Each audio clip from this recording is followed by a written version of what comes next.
이 성경의 지혜만 가지고 있으면 삶의 원리이기 때문에 어디로 가든지 대화가 되고 어디로 가든지 그 상황 판단을 잘 할 수가 있어요. 할렐루야.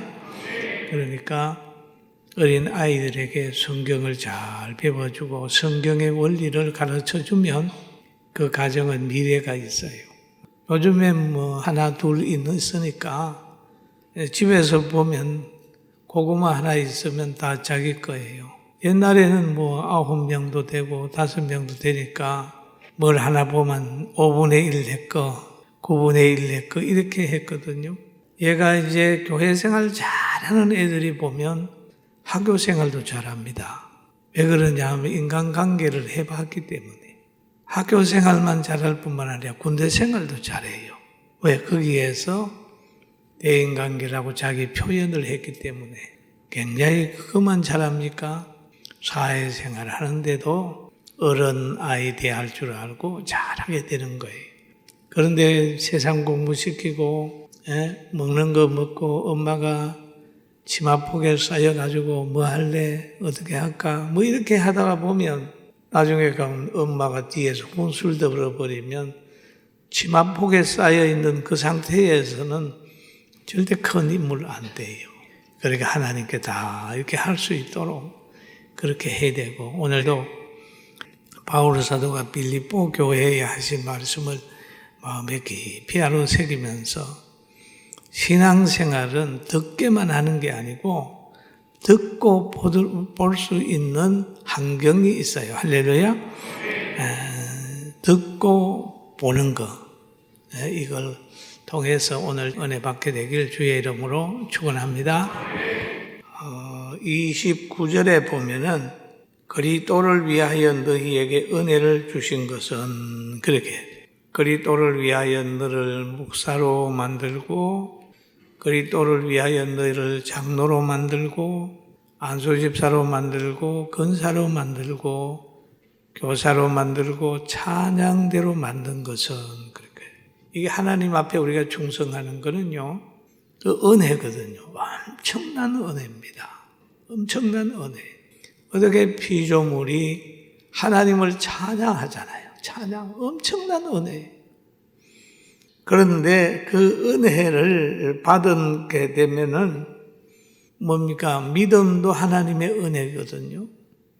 그러면 하나님이 직분도 주시고 사명도 주시고 믿음도 주셨어요. 그러면 이것을 가지게 될 때에 따라오는 것이 뭐냐 하면 또한 그를 위하여 고난도 받게 하심이라 라는 얘기예요. 고난. 그 은혜의 사명을 감당하려고 하면 고난이라는 것이 옵니다. 고난 피해가면 안 돼요. 고난. 하나님의 사명을 감당하다가 보면 참 이 고난도 많아요. 그런데 고난을 하나님이 받게 하려 하십니다. 하나님이 고난도 주는 거예요. 왜? 그리스도를 따라가는 길은 그게 고난의 길이에요. 고난. 그러면 고난의 길에서 거기에서 끝난 게 아니고 고난의 길로 가게 되면 결국 그 열매가 아름다워집니다. 할렐루야. 그러면 죽음의 길, 십자가의 길을 가는 거는 우리가 보게 될 때에 꼭 실패의 길이에요. 참 저럴 수가 있을까? 하나님이 살아계시면 그의 사랑하는 아들이요 기뻐하는 아들이 저렇게 모든 사람에게 외면당할 수 있을까? 저렇게 많은 아무것도 아닌 사람들에게 침뱉음을 당할 수 있을까? 많은 군중 앞에서 그의 속옷이 내려질 수 있을까? 그리고 군병들에게 조롱을 받을 수 있을까? 그 아픈데 가시면류관을 쓸 수 있을까? 왜 하나님 그렇게 버려둘까? 이렇게 생각도 하지만 그가 하는 사명이 너무너무 크니까 인생이 창에 찔릴 일을 했고 인생이 가시면류관 쓸 일을 했고 인생이 죄가 너무너무 크기 때문에 그 죄를 감당하기 위해서는 바로 그리스도께서 그걸 다 담당하게 되니까 인격적인 것이나 삶이나 육체적인 고통이나 질병이나 담당을 하게 되니까 다 하는 거잖아요. 여러분 자녀가 남의 집에 뭔가 피해를 줬다고 생각해 봅시다. 그러면 피해를 준 것만큼 부모가 갚아줘야 되잖아요. 갚아주는 것처럼 인간을 구원하려고 하니까 그리스도께서 인간이 받는 형벌을 대신 받는 거예요. 이 고난의 길이에요. 그러나 그 고난의 길에 하나님은 머무르지 않고 장사 진행받은 후에 3일 만에 다시 살려가지고 심판주로 바꾸어 주시고 부활제로 다 만들어 주셨어요. 얼마나 멋있어요. 여러분, 우리는 이렇게 천하고 아무것도 아닌 것처럼 보여지지만은 하나님께서 우리의 눈물을 보시고 우리의 열정을 보시고 우리 환경을 보시고 들어서 서서 남에게 부끄러움 당하지 않고 존경과 사랑받고 하나님이 부르는 날 천국 가는 인생이라는 거 믿게 되길 주의 이름으로 축원합니다.